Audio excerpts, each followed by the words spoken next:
that, the Chair would like to recognize first Congressman Marcoleta. Thank you, Mr. Chair. Anong pangalan ng gano'n niya? Attorney yan? Attorney Ricky. Brother,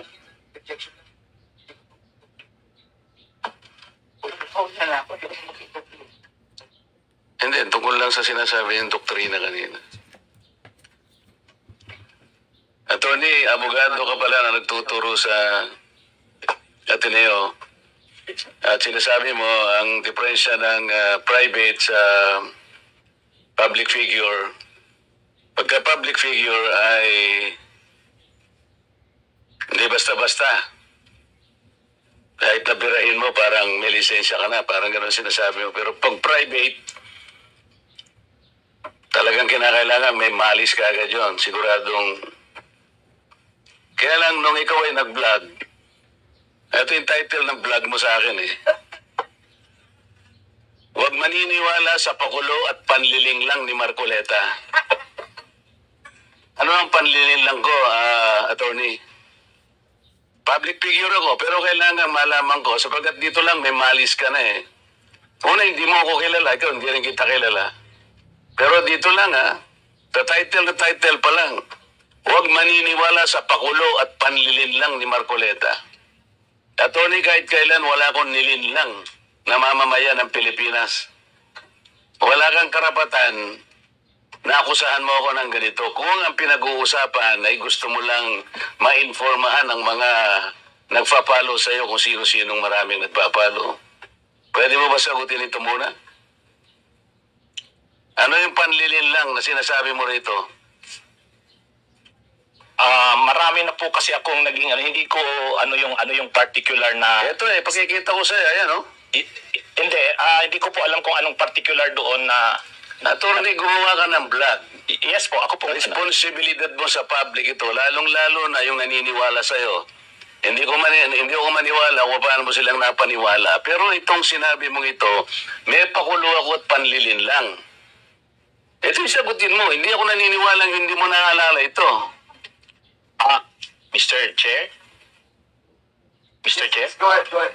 Actually po, dun yata yan sa rally ng Iglesia ni Cristo na naging subject din ako po ng programa ninyo sa yung dalawang pong kasama, Honorable Congressman Marcoleta. Ako po yung naging subject nyo doon ni Saganang Mamamayan. Kasi ako yung nag-comment na sabi ko, dapat yung Iglesia ni Cristo, kung talagang malaki yung mobilization nila, doon nila gawin sa Luneta, huwag sa Liwasan. Yun yung kasi, pag sa Liwasan... Attorney, huwag mong nililihis ang usapan, ano? Pinag-usapan yung panlilin lang na sinasabi mo at pakulo. Walang kinalaman yung rally ng INC dito. Doon ko po kita, Honorable Congressman... Anong panlilin lang ginawa ko doon sa rally?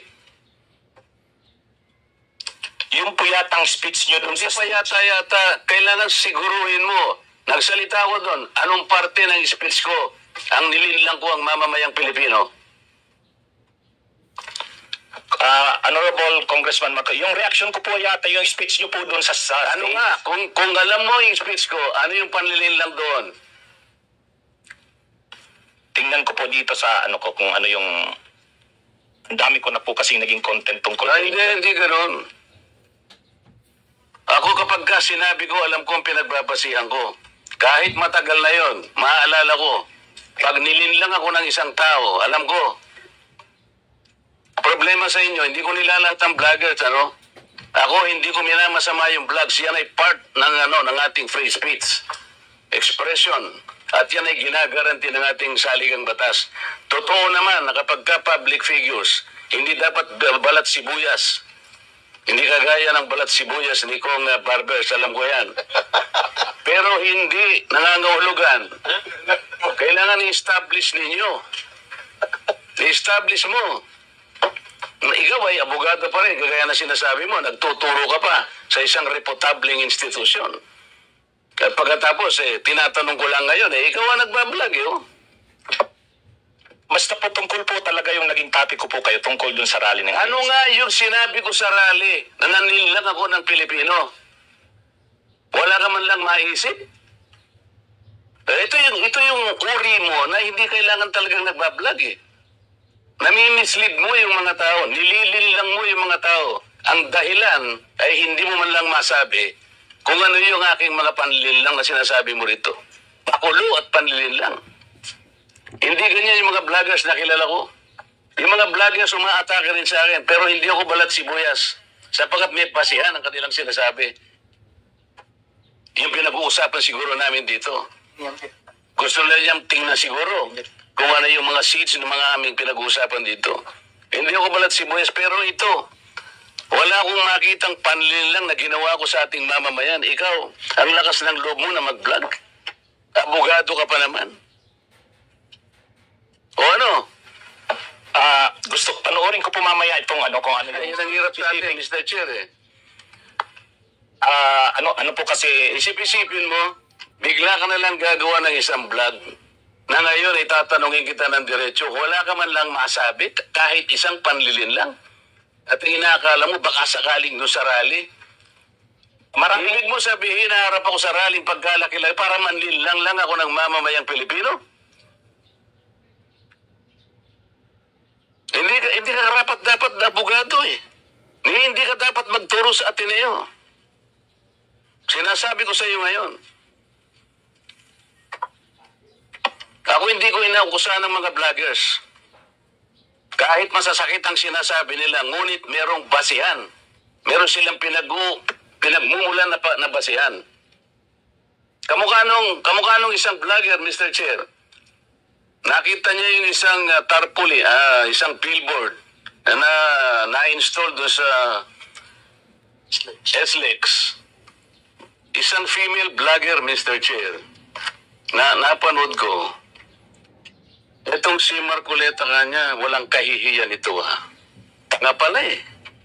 At ikinahihiya na rin siya ng mga kapatid niya sa Iglesia ni Cristo.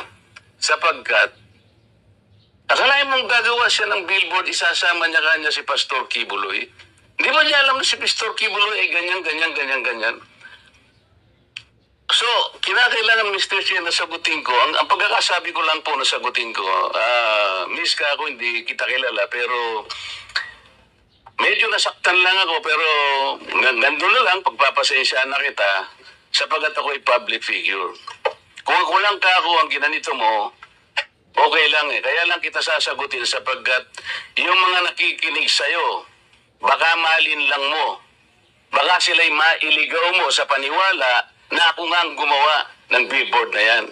So ipinaliwanag ko, Mr. Chair, hindi ako ang gumawa ng billboard na yan. Nakita ko na lamang po na biglang kasama po ako ron. At hindi naman po ipinaalam sa akin nung gumawa. Siguro po dahil si Pastor Kibuloy po ay tumatakbo ring isang senador, inakala niya siguro magiging maganda rin para sa kanya kung kami po ay magkasama. Ako naman po ay wala namang magagawa tungkol doon. Pero hindi ko na po, wala na po akong reaksyon sapagkat public figure nga po ako eh. Lahat kami ay tatamaan. Ito nga po yung napakagandang pagkakasalita po sa Korte Suprema eh. Mr. Chair, basahin ko lang, maliit lang po ito. The interest of society, ito po United States versus Bustos. The interest of society and the maintenance of good government demand a full discussion of public affairs. Complete liberty to comment on the conduct of public men is a scalpel in the case of free speech. The sharp incision of his probe relieves the abscesses of officialdom. Men in public life may suffer under a hostile and an unjust accusation.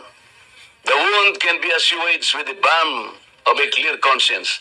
A public officer must not be too thin-skinned with reference to comment upon his official acts. Kaya kaya ko na lang siyang i-tolerate, Mr. Chair, yung babaeng yun eh.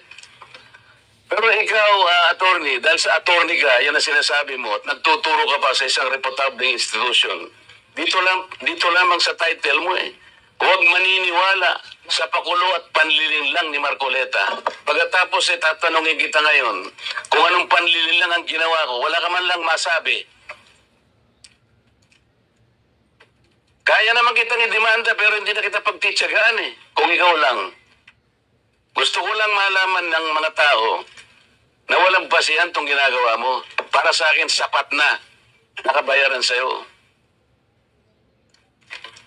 O total, hindi na siya makakimo, Mr. Chair. Tatigilan ko na siya.